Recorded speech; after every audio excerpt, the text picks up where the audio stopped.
وعلیکم السلام ورحمۃ اللہ وبرکاتہ۔ اللہ رب العالمین خیر و عافیت میں رکھے۔ سوال بڑا ہی اہم ہے کہ حج کے بعد قربانی مکہ ہی میں دینی ہے یا مکہ کے باہر بھی دے سکتے ہیں؟ اس کا جواب یہ ہے، قال ابن العربی رحمہ اللہ ولا خلاف فی ان الہدی لا بد له من الحرم۔ یہ تمام مسلمانوں کا اجماع ہے کہ حج کے بعد کی قربانی حدود حرم ہی میں دی جائے گی۔ احکام القرآن جلد نمبر 2 صفحہ نمبر 186۔ معلوم یہ ہوا کہ مکہ میں جو حدود حرم ہے اسی میں قربانی دینی ہے۔ وجاء فی الموسوعہ الفقہیہ جلد نمبر 42 صفحہ نمبر 250 اور 251 ہے، اتفق الفقہاء علی ان دماء الہدی یختص جواز اراقتها بالحرم۔ فقہاء کا اتفاق ہے اس بات پر کہ قربانی کے بعد جو حج کے بعد جو قربانی دی جاتی ہے اس کا خون حدود حرم ہی میں بہایا جائے گا۔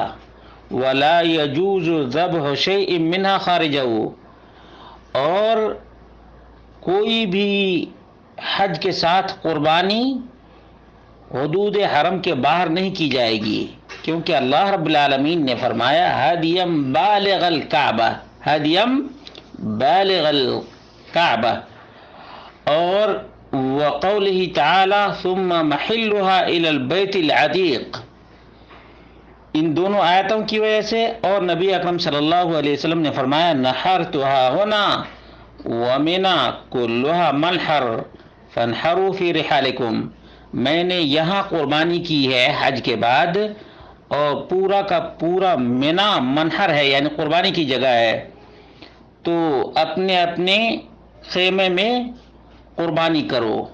اسی طرح سے اللہ کے رسول صلی اللہ علیہ وسلم نے فرمایا کل فجاج مکہ طریق و منحر، مکہ کی تمام گلیاں راستے اور قربانی کی جگہیں ہیں۔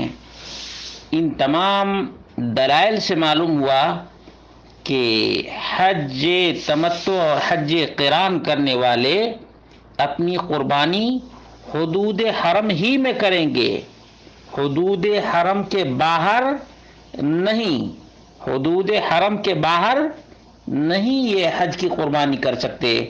اس لیے اس بات کا خاص خیال رکھنا چاہیے، خاص اس بات کا خیال رکھنا چاہیے کہ ہماری قربانی حدود حرم کے اندر ہوئی ہے یا نہیں۔